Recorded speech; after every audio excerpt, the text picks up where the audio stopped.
Mission Control, we pause at this moment in our countdown to remember and honor the lives of each of the participants on the Celestis Memorial Spaceflight. Their presence on this flight signifies a commitment to the opening of the space frontier shared by all of us.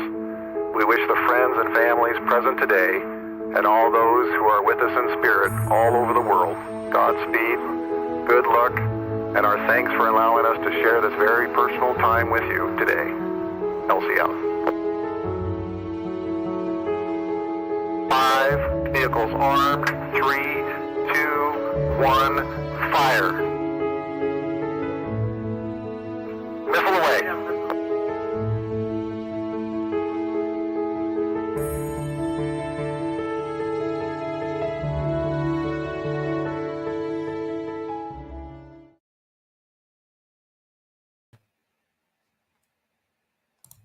And good evening, ladies and gentlemen. I am Marc Lee, and I am the Celestis ambassador for Celestis Memorial Spaceflight. So many of you have attended these briefings, these updates in the past, and you may be hearing repeat information, but this episode, this update is focused on a new flight that was added to our list of flights that we have going on for this year. And it was surprisingly added. I was actually very surprised. It's like, oh, we're squeezing in another flight in between all of the other flights that we have going on. One thing that I want to add is that if you have any questions, anything that you would like to ask, you could ask in our chat room. You could go ahead and type it in. And once we get to that area of our updates, we'll go ahead and pay attention to those questions. We may not ask them during our briefing, our talk, but we do have an area where we will be asked. But I'd like to welcome each and every one of you, all of the families who have loved ones that will be traveling with us on this newest upcoming flight and all the future flights that we have joining us. Ask everything. We have very, very special guest here tonight that will actually help you with travel plans. So just make sure you have those questions in your head and ready to pass on to us. If they are not answered during this broadcast, bear in mind that they will be answered regardless of whether it's going to be live on air or you're going to contact Celestis.com or you are going to call the office. We will answer any question that you have. This gentleman has become a superstar with this service. I'm happy to know him and to call him friend. And he is the one who knows about everything that's happening. Of course, he'll blame a lot on NASA or any other space services, but he's good at that. So without any further ado, I'd like to bring my boss, Mr. Charles Schaefer himself. Charles, how are you? Hey, Mark, did you just say I'm good at blaming NASA? Yeah, I did say that, but wow. Of course, Deep I know you would cut, never, man. You would never. There's no bigger fan of NASA on the planet than me. That's very true. You would never blame anyone. Never blame. You're pretty good at explaining of any delays or anything that may happen without any finger pointing. So my faux pas on that, I apologize. Yeah, well, there you go. I'm sorry. So how you doing, boss? Well, I'm trying to figure out. I need to editorially dissociate myself from those comments. Well, yes, please. Editorially. That was. I'm sorry. That was all on me. I should have put a little humor behind that, but obviously that didn't work either. I hear you. You know how much we both do love NASA and any space agency that we work with, and we want to make sure that we give appropriate answers to everyone out there who ask, hey, what's going on? So what's going on? You backpedaled sufficiently. I'm sorry. Oh, good. Holy man. Well, I'm sorry. Yes. Okay.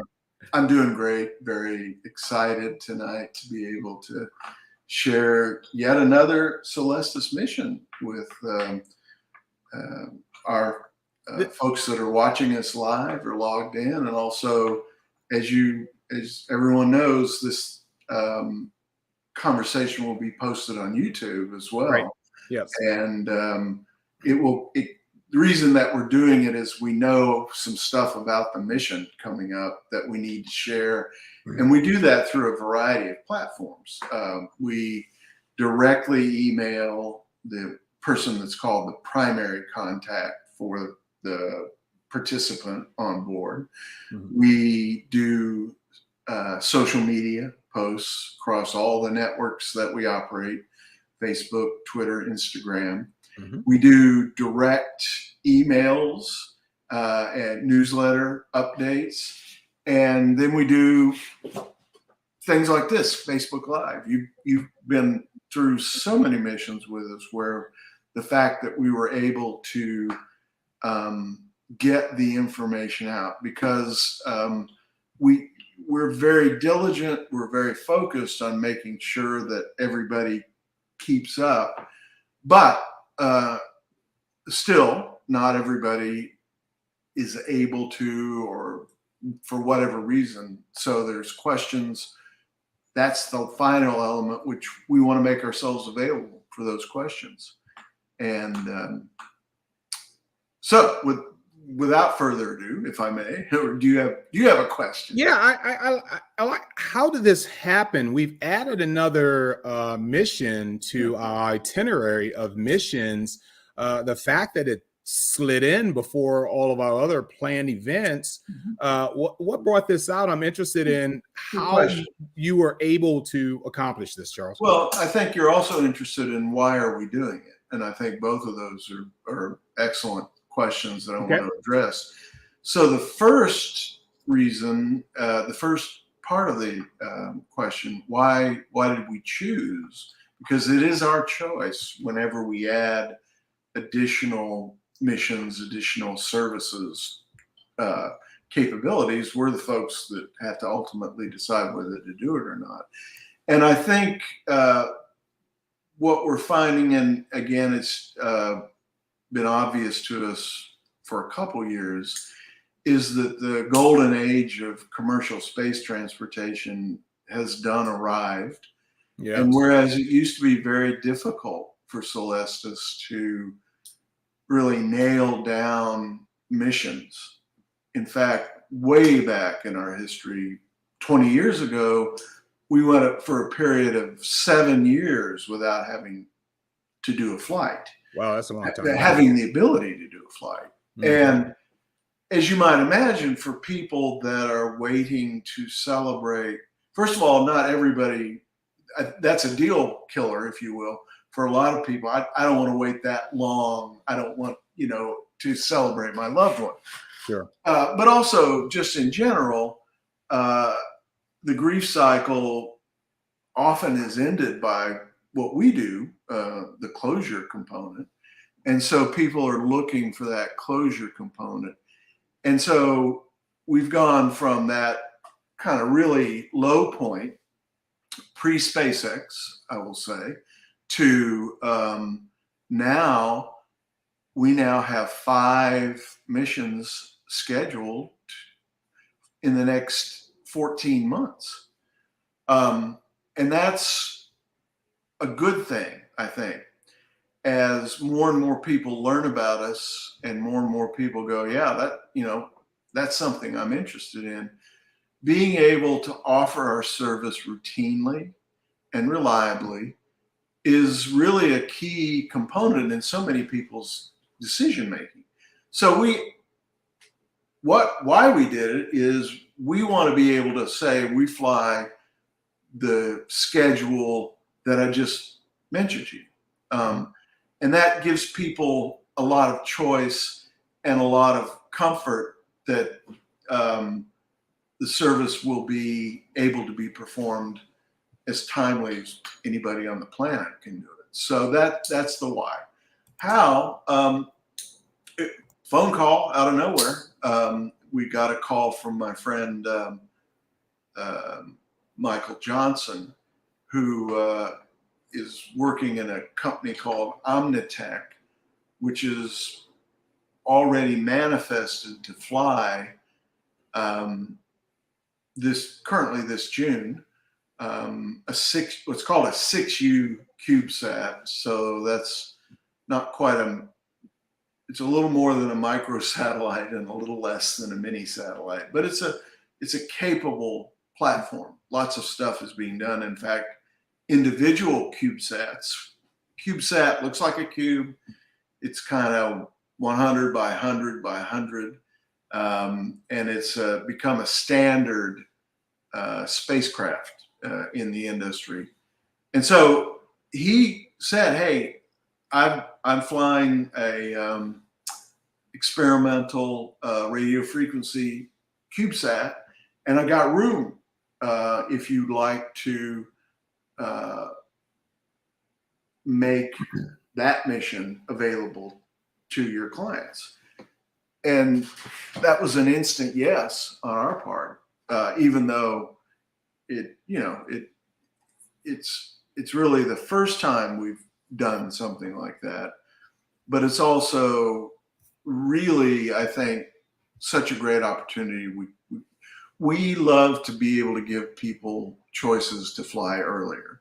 Mm-hmm. So we went to our list of clients already and said, "Would you like to go sooner?" And a lot of people said yes. But also, when clients call us in and say, "I'm interested in Earth orbital service," we can say, "Well, if you sign, literally, if we get this done by March 22nd, you can be on one in 2 months."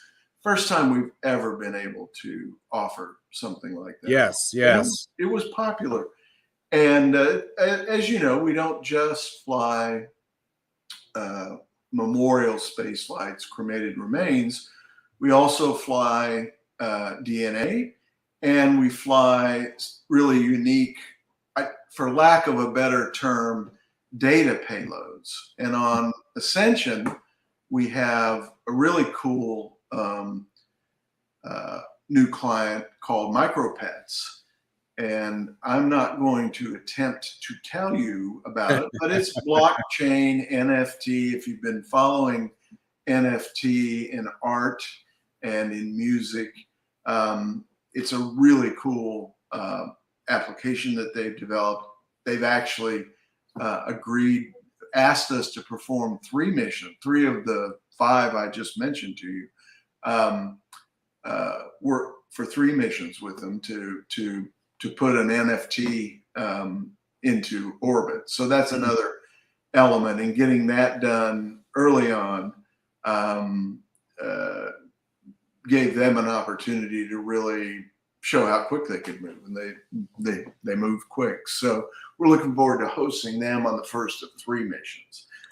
Do we get other than, excuse me for interrupting, but other than asking our current customers who were scheduled on future flights past Ascension, did we in fact pick up any new people who? Oh, sure. We have weekly additions to the excellent. All of our services actually. Right. Excellent. So yeah, no, there's and I should say, if I wasn't clear earlier, we won't close the sales on this flight until I believe it's March 22nd.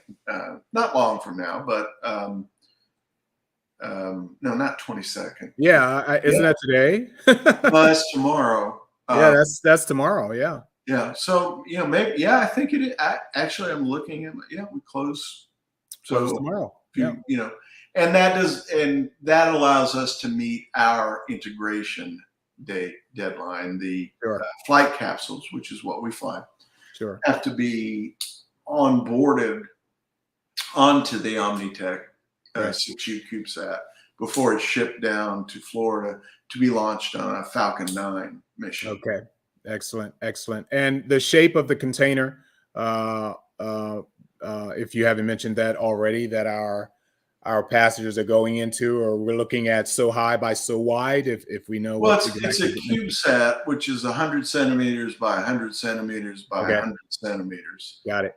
And in the volume of that will be part of the volume of that also will be this high frequency radio experiment that's being used. So again, like we often do, we fly as part of real missions. This isn't just our memorial and DNA and data customers.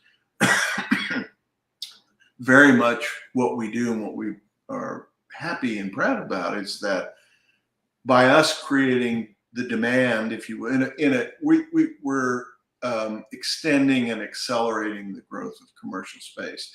This is a payload that needed some extra funding in order to fly. So by us being able to ride along with it, we share costs and therefore make things economical, like this high frequency radio experiment, that aren't otherwise economically.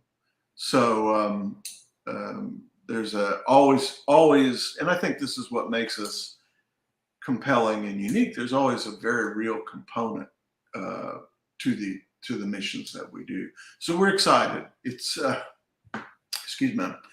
This is Allergy Central, Houston, and yeah, it's unbelievable. Yeah. Anyway, yeah, weird weather, but yeah. Yeah. So we're excited about the mission, Marc, and excellent. We are really looking forward to our first mission with micro pets, and looking forward to seeing everybody in Florida in June. And I think that would be a good segue, perhaps, to introduce our guests tonight. Yes, there's two incredible people who we've worked with before, and Charlie, you know them better than I do, so you can probably give them a better talk up than I can. I just think they're cool. I mean, what more should I say after that? I'll leave that part to you. So who are we looking at? So, well, Jack and Janette Kennedy are joining us. Jack is an old and dear friend, a fellow space geek, but a space geek with serious accomplishments behind him. And I won't go on. I mean, he's also the clerk of the court in Virginia, has a strong legal background, is very much of an entrepreneur also, but just is involved across the board in advancing space ideas and opportunities.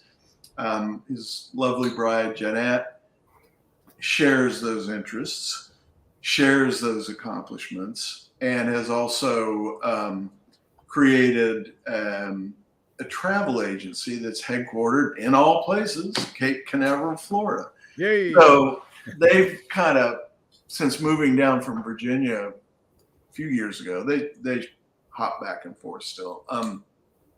They've created quite a capability, if you will, to bring people to Florida, to host them in Florida, and to send them back after they're done. In a variety of tours, global tours to space conferences in the Middle East. I think Janette is hosting a cruise through the Greek islands, NB. And it's just really, they're fun folks. They get what we're doing. They're big Celestis supporters. And so what we've asked them to do is to basically, as much as they can for our families who are fixing to descend upon Florida.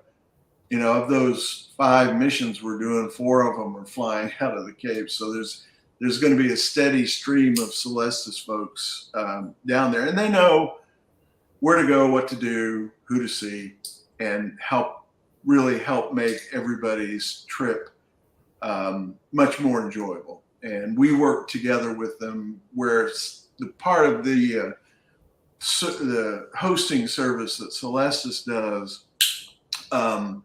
We work very closely with them on that. And so it's a good opportunity for things that really support our families, I guess. And so with that, I asked Janette and Jack to speak a little bit tonight about how to get to beautiful Cocoa Beach and the Kennedy Space Center. I should say we're working with Janette. We have 2 things I didn't, before I bring you on, excuse me. Ascension is currently scheduled to launch no earlier than June 30th. Now, those words are important. You can have high confidence that it won't launch earlier than June 30th. As we always talk about, missions tend to move, not always.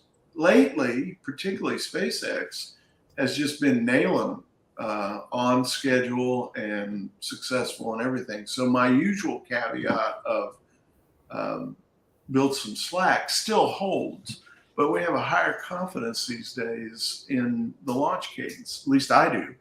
And hence that date of no earlier than June 30th might in fact be June 30th. It might be July 4th. Wouldn't that be fun? But it's kind of in that range. And so, okay, well, how do people keep up with us?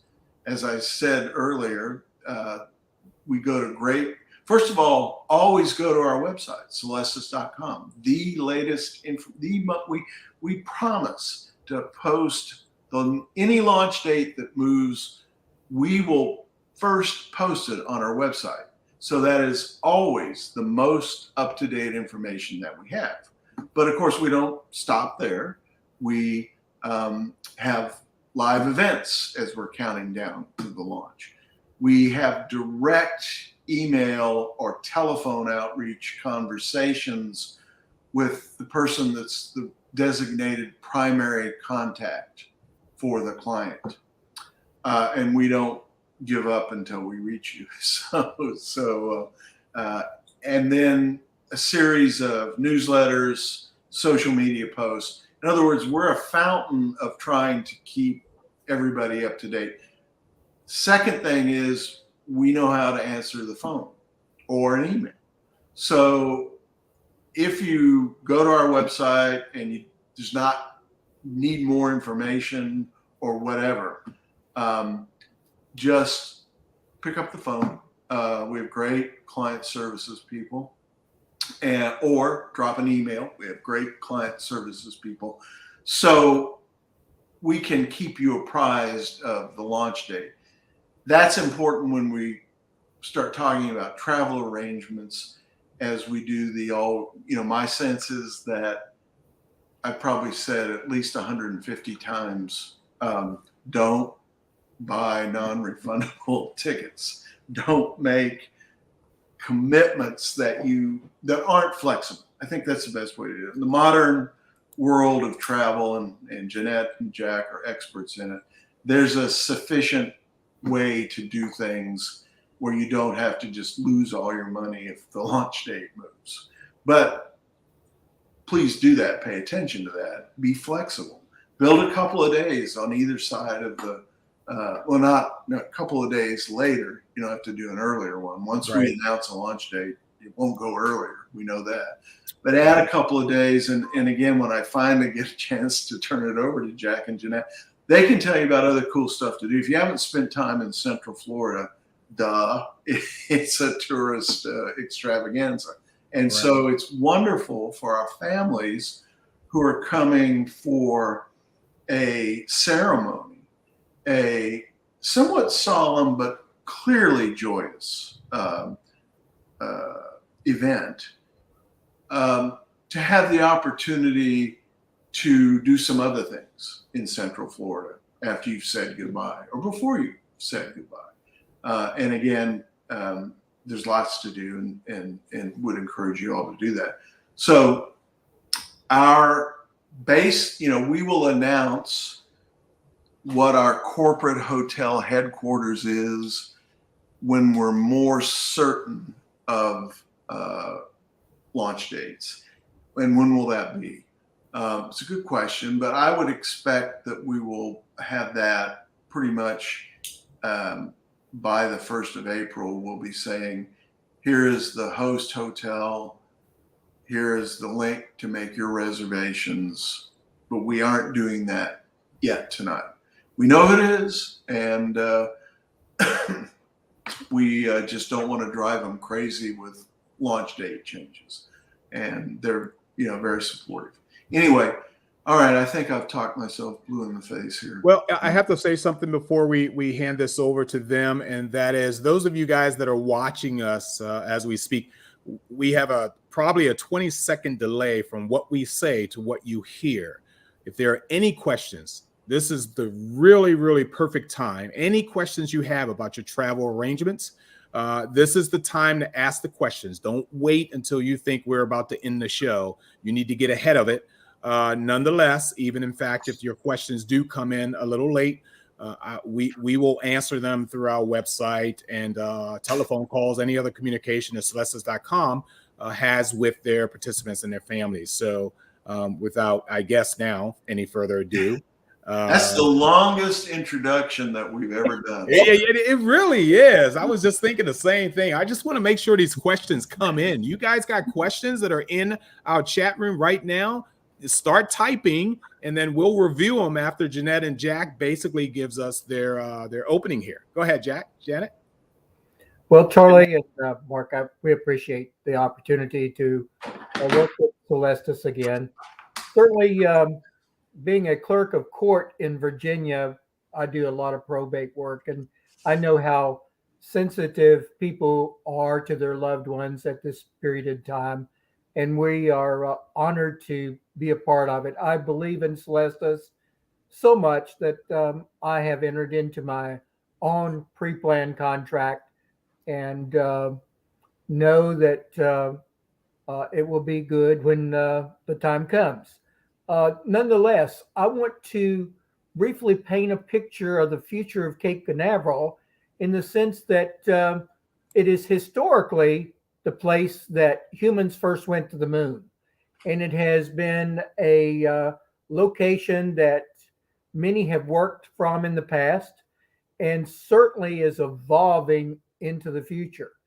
I have been visiting the Space Center and flying over Blue Origin and SpaceX facilities that are growing phenomenally to accommodate what will be a rapidly growing industry that will lead us back to the moon, to the future on the moon and onto Mars, potentially in this decade, if certainly not in this decade, before 2040.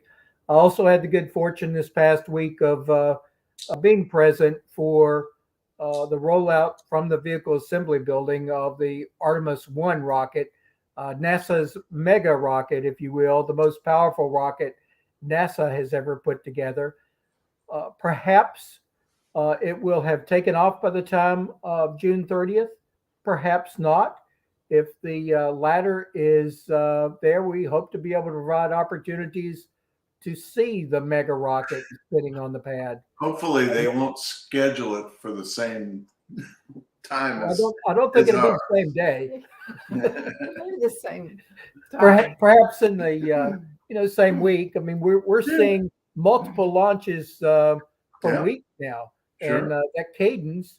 I noticed today that SpaceX just awarded a contract, or was awarded a contract with OneWeb, and gosh, they're already up to 50 some launches a year now. They'll probably be up to 75 before the year's over. Who knows? Right on.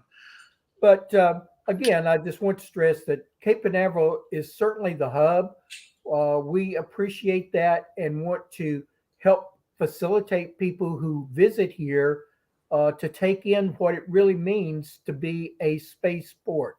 And this is probably one of the most open spaceports in the world as far as the public is concerned. And there are new museums opening this month. The Gateway Museum, which will include the Falcon 9 rocket, and more tours are opening up at the Space Center to the old hangars used by the Mercury astronauts and the like. So we want to facilitate people to visit these sites and take in the space culture that obviously means a lot to your customers, our customers as well. So Janette, if you want to give an outline of the services that you've been working on. Well, like I said, I am a travel agent. I work with several different suppliers, and I do know this area. So as Charlie said, when you book your reservations, give yourself a day or 2 days out from the original launch date. We are working with a host venue that will have rooms that you will be giving a link that you can book yourself.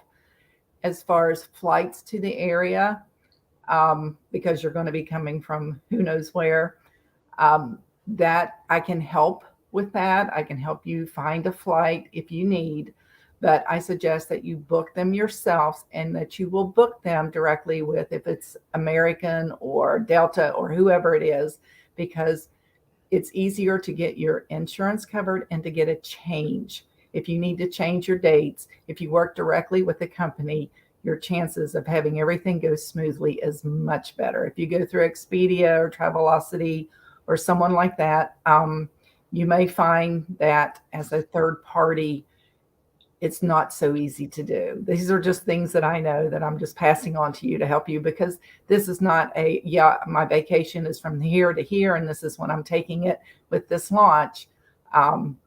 I know the business, and it does change sometimes. Mm-hmm. So that's another thing. You will get the link for the hotel. But once you're here, we know that some people are just going to want to come in for the launch. Perfectly fine. We understand that. But there are those who will see this, because it is Florida, as an opportunity to take a vacation or to have an extra few days here and there. So I have some other links that I can send you for things that you can do here. We have, of course, the Kennedy Space Center, which is a big draw to a lot of people. We also have boat catamaran rides that you can take on the river or out into the ocean. We have helicopter rides we can fix you up with. We can send you to Disney if you want to go to Disney for a day. We can help you with your transportation from the airport to the hotel, and from the hotel back to the airport if need be. We can help you with rental cars. Some people are going to want to come in, and instead of just getting a transport, they might want to have a car because they might want to go to the zoo. We have a wonderful zoo that's really close by. May I interrupt you? You caught, one of the questions that the last time we flew out of Florida, one of the questions that we got from people is, do I have to rent a car to participate, to be involved in your activities? And that's an interesting question. And I wanted to get your take on that, knowing that we will provide transportation to and from the launch tour. We will provide transportation to and from wherever we ultimately are viewing the launch from. That's pretty much the extent of the transportation that we will provide. And so the question becomes, how good is Uber in Cocoa Beach? Are there realistic options? Yes, also given that, who knows what time of day we launch? Right now it's supposed to be midnight. So everybody, and not everybody, will be staying at our headquarters hotel, which is where the return bus will be dropping people off. So is there a reliable form of transportation, around Cocoa Beach or up and down Cocoa Beach, that you would recommend? Would you say, no, you really need to have a car here? Or no. Would you say it's not that case? No, if you're going to be providing, as you say, transportation, say from the hotel to Kennedy Space Center, so everyone can do the tour there, that's taken care of, and they'll bring them back to the hotel. If you have transportation, as you say, you will take them to the launch site and then bring them back from the launch site. So that's taken care of. To get from the hotel or from the airport to the hotel, there are several different ways to do that. Of course, there's taxi, there's Uber, but there's also space shuttles, because we are not just the space port, we are a second largest cruise port. Right. So there are constantly They've already solved that shuttles problem. that bring people from the airport to the port. But also within up and down Yes, Cape Canaveral also. Probably. They bring them to the hotels because a lot of people for cruises will come in a day early. Same thing, because they don't want to take the chance of their flight not getting here and their cruise leaves that day. So a lot of people will come in. So they bring them into the local hotels, which would be the same thing. If someone calls me and says, I'm coming in on flight so-and-so, I can make sure to hook them up with whatever transportation they're comfortable with, whether it's a shuttle bus, which usually runs around $50, 50, 55, something like that. Or I can put you on an Uber, or we can put you in a taxi, or sounds we can like put you a private it's a car. non-issue. It is a non-issue. Perfect. Well, that helps us. We'll know what to say. And there are a couple of questions here that have come in that I want to address before we lose them. Somebody asked for an Enterprise flight update and what happened to the solar sail participants. The solar sail participants are on Enterprise, and we're doing a comprehensive update mail out on Enterprise next week, give you all the knowledge. Right now, the launch date is unchanged from the last time we spoke, which was later in 2022. And that is a great example of how do we transmit launch date information. We rely solely on what the service provider that we have contracted with tells us. Yeah. So in this case, ULA, who will be providing the Falcon Centaur launch rocket for our Enterprise and Tranquility flights, right, has a later in 2022. That's their official date. So that I wanted to just kind of. We said we weren't necessarily going to do it, but I thought I could do it quick. Couple of other. Where do people typically stay in Cocoa Beach or closer to Orlando when they stay for the launch? I'll take a shot and then I'll let you take a shot. Don't stay in Orlando. Stay in Cocoa Beach. But that's my, and there's a lot of reasons for that. Again, you don't want to be driving used to be a half hour, it's probably an hour now drive from greater metropolitan Cocoa Beach to Orlando at 3 a.m., right? When we get back from having watched it fly at midnight. You don't want to be making that drive back to Orlando. So that's my advice. And then, but Janet. Well, real quick, I also saw another question, which is pretty much in relation to this. Is it better to fly into Orlando or Melbourne? I know what my answer is, but I'm curious as what the professionals would say about that. If you want to fly into Melbourne, it is closer. You've got probably a 30-minute drive compared to a 45, it's 45 from Orlando and then from Sanford, because some people use the Sanford. It's an hour drive. Yep. So actually, if they can get into Melbourne, if they have a flight that's reasonable, go for it, because it is closer. Yeah. And it's a nicer, it's no huge airport like Orlando, but it is a nice airport. And so it is an option. So Janette, does Melbourne has limited services in terms of their airlines as opposed to Orlando? Or okay. Yes. So Melbourne is kind of your local, when we come out of Virginia, we go to Dallas Johnson City and Tennessee, which is about an hour and 15 minutes from where we live. I see. And it's the same thing. It only has 2 or 3 airlines that it uses because it's a small local airport. And that's kind of what Melbourne is. But I do know that they use American and United and I think Delta. Right. So, and those are your 3 major. So they should My advice my advice, my turn, excuse me for interrupting, is fly into Orlando. I agree.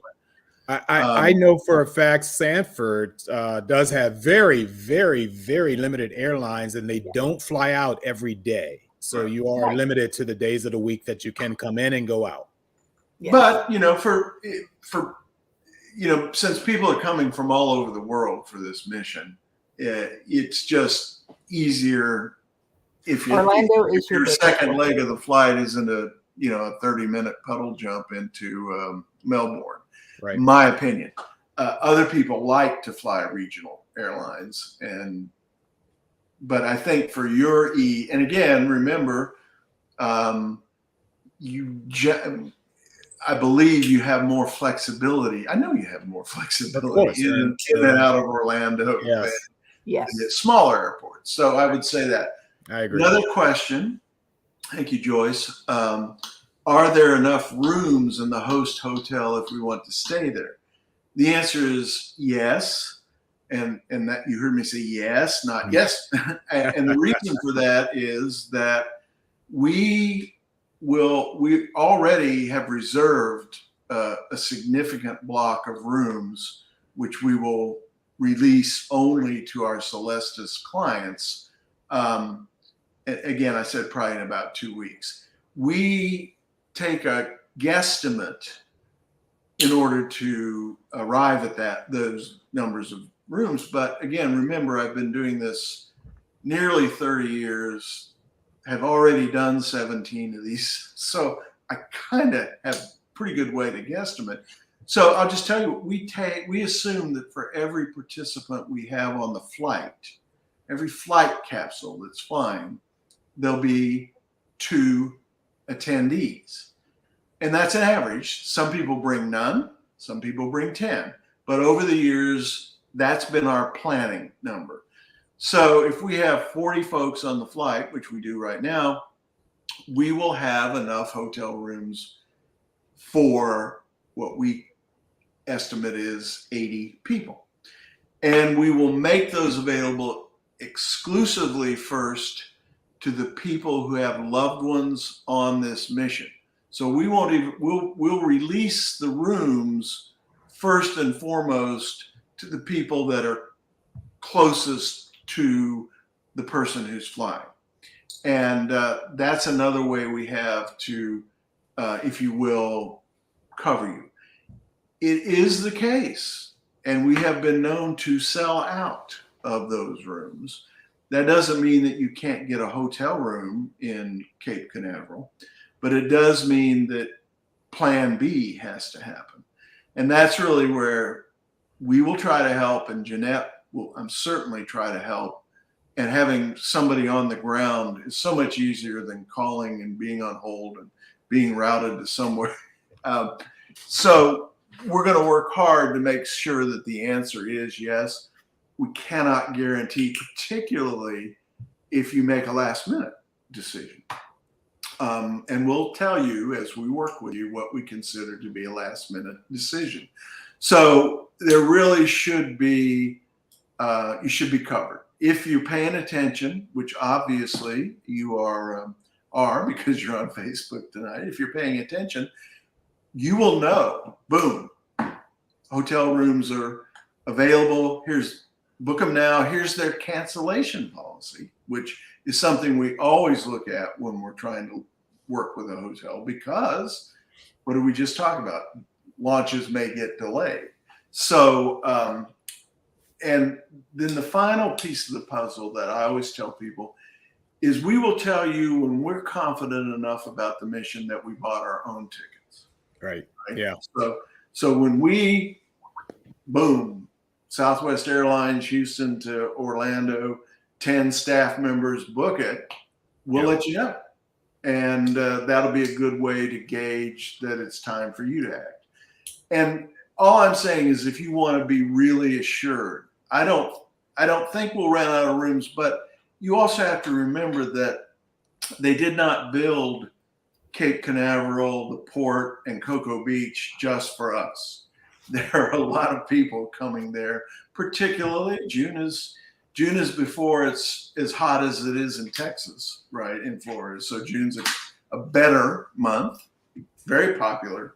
And so just pay attention to us, and we will guide you through, and you're, very, very, very, very likely to have success in getting rooms. As I said, our staff has done this 17 times.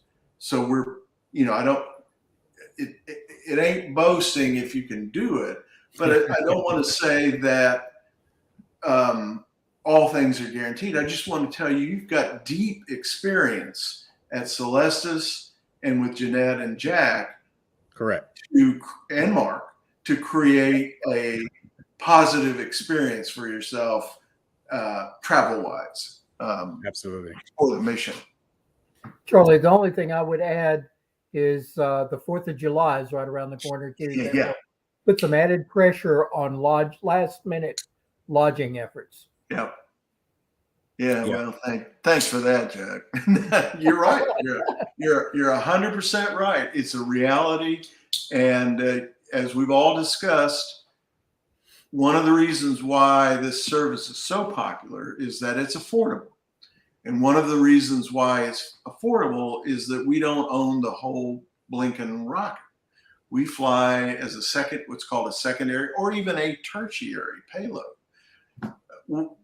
That has a really strong codicil to it, which is we don't set the launch date.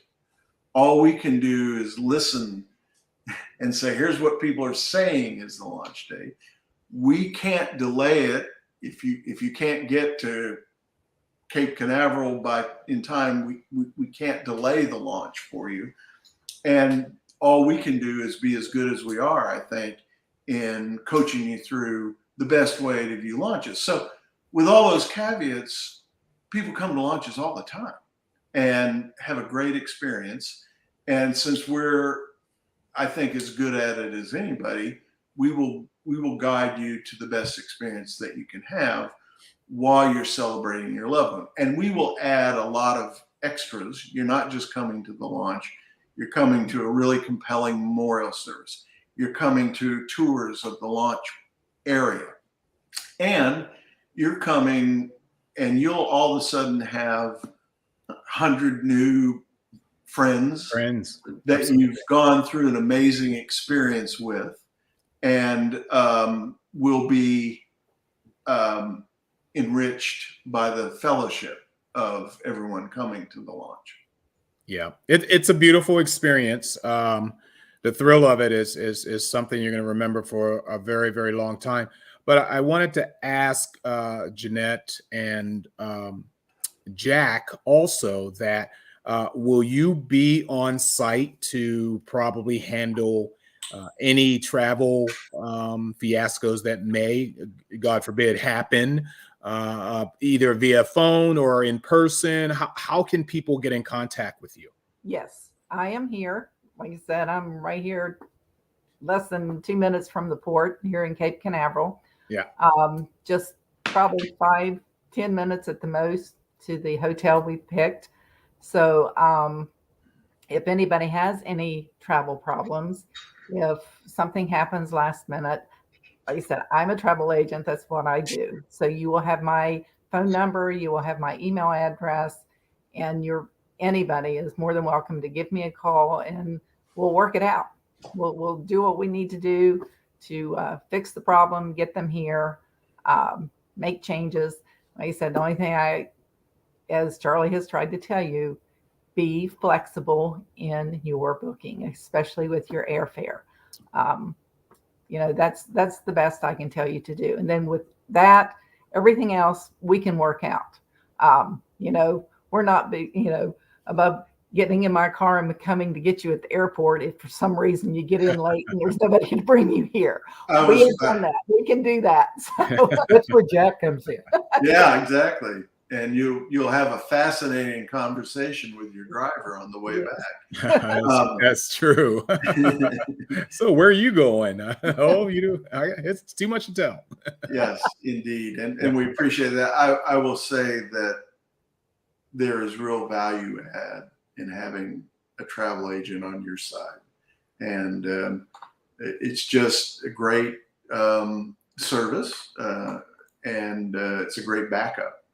And who in these days who couldn't use both a little great service and a great backup? So we're thrilled that you all are there and that you've chosen this for what you're doing. Got a new question. Yep, got a new question. And before you get to that one, it's probably a great time. Are we contacting Janette and Jack through Celestis, or is there anything that we can No, go ahead and give you, well, it's both, but if Janette, give your email address directly, and then I'm sure Christina will type it up or someone will type it up so it appears on the screen also. Okay. So that is Janette, and that is JANETTE at you name it vacations, and that is YOUNAMEITVACATIONS.com. Excellent. We'll wait for that to hit the screen, but we can go ahead to this next question we have here. So the question from, call me if need be. Oh, yeah. Go ahead and give your phone as well. That is 321-831-6622. Okay, great. The question from Miriam wanted to know how long we typically block the rooms for in order to provide flexibility for the launch. A week? No, we generally block the rooms for 3 nights. There is flexibility built into how long people can choose to book it for. So we found over the years that the baseline of arrive, spend the next day touring and memorial servicing. So arrive, reception, registration, day 1, day 2 is the tour and the memorial service. Day 3 is the launch. So you've had 1, 2, and because launches can go anytime, we go ahead and book for 3 nights. But that's not, we're not going to stop you from extending the amount of time that you want to commit to by any means. And we would advise that you consider doing it. But again, once, what can cause a delay once we're all there? Okay, so none of these things would surprise you. Number 1, technical issues with either the launcher or, more importantly, the payload, because the payload is paying for the launcher. So they really rule. 2, adverse weather conditions in advance of the launch and during the launch window. What are those? Lightning, high winds, particularly upper level winds. I don't know if there's a cloud cover restriction. There probably is at some level. But, and Florida is, thunderstorm alley in the summer. It is. Yes, so that can and does, in fact, cause launch delays. The third one is the range is not clear. So the range is a corridor that the rocket follows multiple stages to orbit.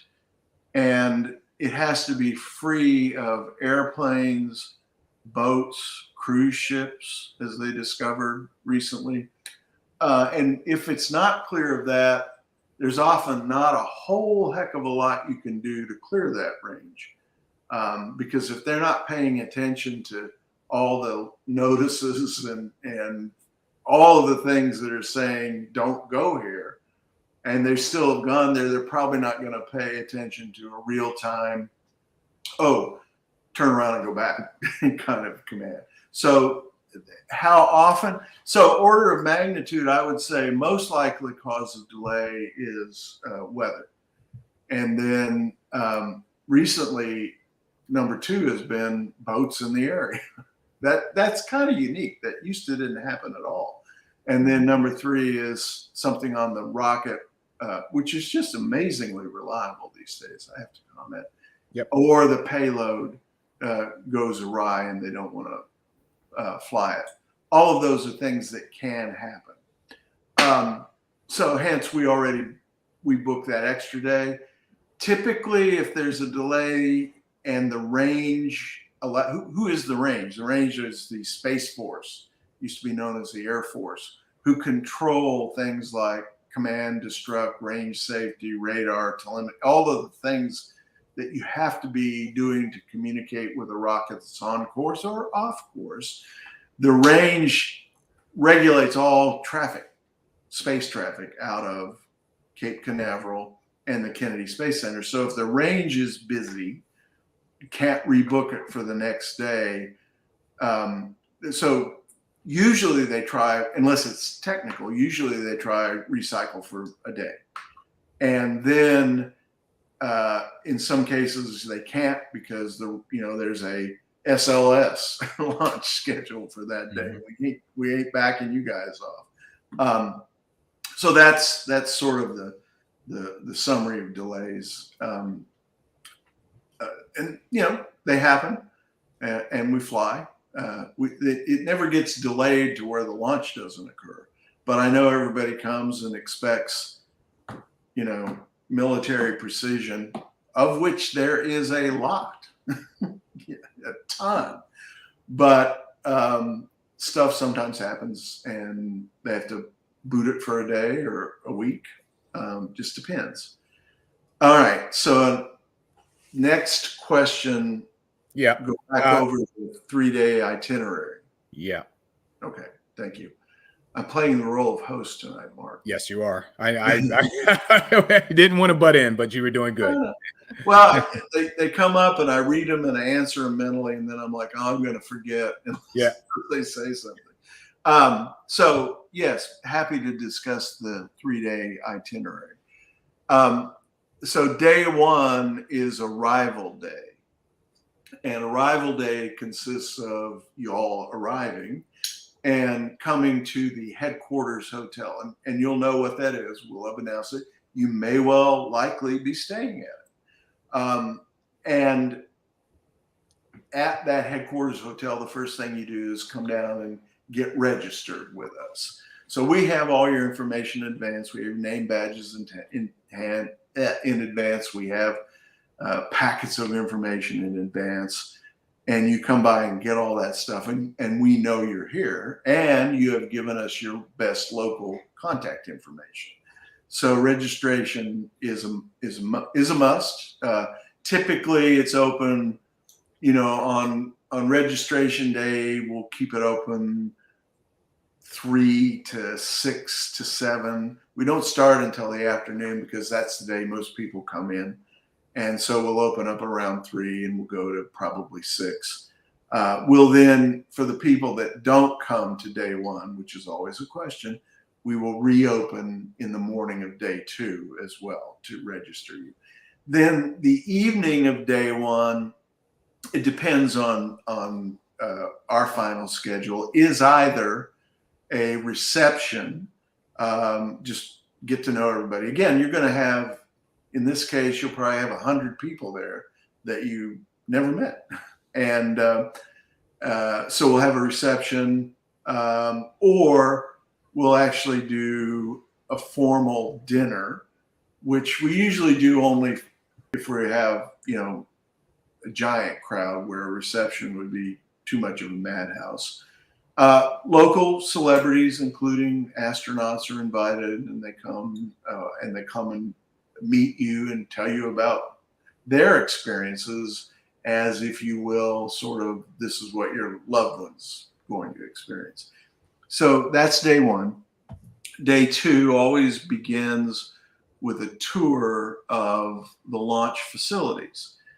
Now, what that tour is depends on what the launch facility is. In the case of Cape Canaveral, I believe we may be able to take one of the new old tours that Jack talked about. And by that, I mean, we will have buses at the hotel if you sign up for the tour, which you are not required to do, but is charged. The tour agency to get you into Kennedy Space Center does have a fee, which we will let you know as soon as we know it. If you choose to go on the tour, you basically are going on a tour of the Kennedy Space Center, a half-day tour, really.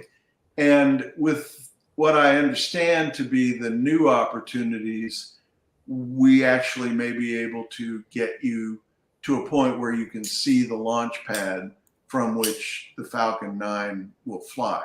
When I say that, I mean you can drive by it. You can't stop and get you to the launch pad. Otherwise, we stop at places where you can view the launch pad more distantly, like the Banana Creek viewing area. Again, we'll do our best job to give you a tour, and any time you spend at the Kennedy Space Center is amazing. So that's for this mission. And you'll be hearing from us. Here are your options: sign up or don't. And then in the usually late afternoon, we have a non-sectarian memorial service, which is, I think, one of the more compelling things that we do, where we invite family members, and you'll know in advance, you'll have an opportunity to say, I do want to do something along these lines, to speak about or play a short video about a loved one and why they chose this mission. And what you find is that you really get to know who's on board and why they're doing it. And that typically, again, for a participant level like this, should be about a 90-minute affair. And then the, short reception, tea and cookies or something after that. At that point, if the launch is later that night, you go back to your room and try to get a little bit of sleep before getting up in the middle of the night and going to view the launch. If the launch is daylight, then it's just the next day is reserved for the launch. And then after launch, you're brought back to the headquarters hotel and people disperse. They may disperse to Key West, they may disperse to Orlando, they may go back home to where they came from. But that's sort of the itinerary then of the 3 days. All right, now, Mark, let's take Sherry's question. Oops. Okay, Sherry was wondering, is there a specific container that our sun's ashes are transported in? And how do they release the container into orbit? Great question. So the first answer is yes. There is a specific container. If you go on our website, celestis.com, you can see photos. But they are aerospace grade aluminum capsules. And they're about a half-inch in length and about the size of a nickel in diameter. And in that capsule, very carefully, we place, in this case, your son's ashes. We do that under, in conjunction with a licensed funeral director. We treat them with great honor. And we photograph that entire process. These capsules are then delivered. In this case, it will be delivered to the Omnitech company. And they do what's called integrate, which is a fancy aerospace word for attach, the capsules inside of a little satellite, something that's going to orbit the Earth. So think of our little capsules inside of a cube that will be then placed into a carrier transporter which is basically a bigger version of what we're doing, launching multiple satellites, not just ours, which will then be stacked on top of a Falcon 9 and launched into space. The container is released on command. Often you can actually see it being released from the Falcon 9 when they do it. We had that just depending upon where the cameras that are viewing the release are located, you often can see that. It's not certain, it's not guaranteed, but often you'll be able to see that. And then that spacecraft orbits the Earth. In this case, I think it's around a 25-year orbit, gently degrading until it re-enters the atmosphere and burns up like a shooting star. And that's all of how you get there. Let's see. Okay, we're kind of close to our time. Got one more. Let's take this last one. You got it. And then we can get closing comments from everybody except me. Perfect. And the last one is my DNA is booked on Enterprise flight, but if I can make arrangements, will you have a need for volunteers to assist with Ascension flight logistics on site? Well, thank you, Lee. We always invite our clients to attend any of our launches, and we occasionally actually put them to work. And so you're welcome to come and be part of the Ascension flight activities. And, you know, we may well say, hey, can you help us out? But of course, we have to plan for our staff levels to handle everything. So, but we often work with volunteers. So just stay in touch. Okay, well, that was great, Charles. As always, we always love the information. People who are here for the first time are getting new information. You may not have caught it all. Don't fret. We will answer any questions you may have, like we've mentioned before. Excuse me. Go on our Celestis.com webpage. You can call the office. You can email us. You can message us on the Celestis.com or Celestis Facebook page.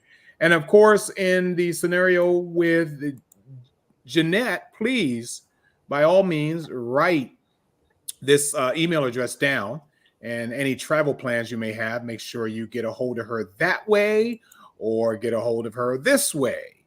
And I'm sure she will be glad. This is very, very important. So please do not brush this off lightly. It will get to a point, and it's always last minute if you're anything like me, where you have forgotten to do something in relation to getting your butt down here to the Cape. Janette and Jack will fill that despair that you have. And but we want to give them less work than they really need to have. So please do that. And yes, thank you, Sherry. This service is for you. Charles, we're not going to be scheduled for next month, but for the month after. Is that correct? Or that's my current belief. But, you know, last month I told you we'd probably be going to quarterly ones. So I'm not a very credible source. The current plan is to continue our preparations in April. If there's breaking news that we need to communicate rapidly, we may well conduct an April Facebook Live. If everything's just moving along as we hope and expect it will, we'll probably come back in May and then certainly do one in June before the launch. Okay. But stay tuned. Excellent. Stay tuned, guys. It's very exciting being at a number of launches. It is really, really something to see. So not just for the family, because it's a very, very spiritual moment for them in the first place, but anyone is actually invited to any of our launches. It's probably good if you come to an earlier one, if you're scheduled for a later one, just to get a feeling of that effect, because it is fantastic what it is this company does. You will totally enjoy it, but we do understand it is a somber moment for that time, and it's it's not something that's going to detract you for why you are there in the first place. So please communicate with us often. I implore you to do that with us. We are here for you all the time. Janette and Jack, do you have anything else to add before we go ahead and tune out? Just want to let them know we are here for you. So if you have the phone number, you have the email, any questions, ask. We'll make sure it's answered. And the only thing I would add, if it's a midnight launch, do not forget the mosquito spray. Yes. A lot of things fly in Florida, and mosquitoes do it the most. Yeah. A lot of things fly in Florida, and it's not just rockets. So, well, that, I got to say, taking a little more time, that's a little easier one than when we're out in our New Mexico launch site and we tell people to watch out for rattlesnakes. Exactly. Well, they do have those there too. And gators, but usually not in organized or even public viewing areas. Okay. If we're gonna went across the road, so yeah. Right. If we're gonna go ahead and scare off all of our viewers here, we ought to tell them about Godzilla, because the rockets do attract huge monsters as well. So let's just throw that in. Why don't we? One other final thing I would add: I'm very eager to learn which launch pad is going to be used for this flight. I think I'm going to work diligently to try to find the best viewing location possible. Yeah, we should have mentioned. Thank you for making it. So this one is what's called a Sun Synchronous Orbit, which we used to call a polar launch, which you used to couldn't do out of Cape Canaveral, but now SpaceX has figured out a way to satisfy the safety officers. So most of the launches you see go east or northeast out of the Cape. This one, as I understand, is just going to scream along the beach going south. Which should be an interesting effect too, going there. In all honesty, I'm rooting for a night launch, having seen, one of those before. It's extra magical to see a night launch. And unfortunately, it was some fortunate things there. The last launch that we had attended at the Cape was, I think, previously supposed to go off at 9 p.m., Charles, and didn't go off until 3:30 the next morning. No, it was scheduled for midnight. It was midnight. It was midnight launch. And they had a 3-hour delay. Yeah. But I tell you what, there wasn't a single person that wasn't standing and cheering. It wasn't a dry eye in the house too. Right. It was that's it. And I think, even though I'll take one more minute. Sure. And just remind everybody that we're very conscious of the trust that you've placed in us to celebrate and memorialize your loved one with us. And so when you hear us talking about launches, we're talking about our solemn duty to you to conduct services that are appropriate. And I know we do a good job, and I know people feel fulfilled.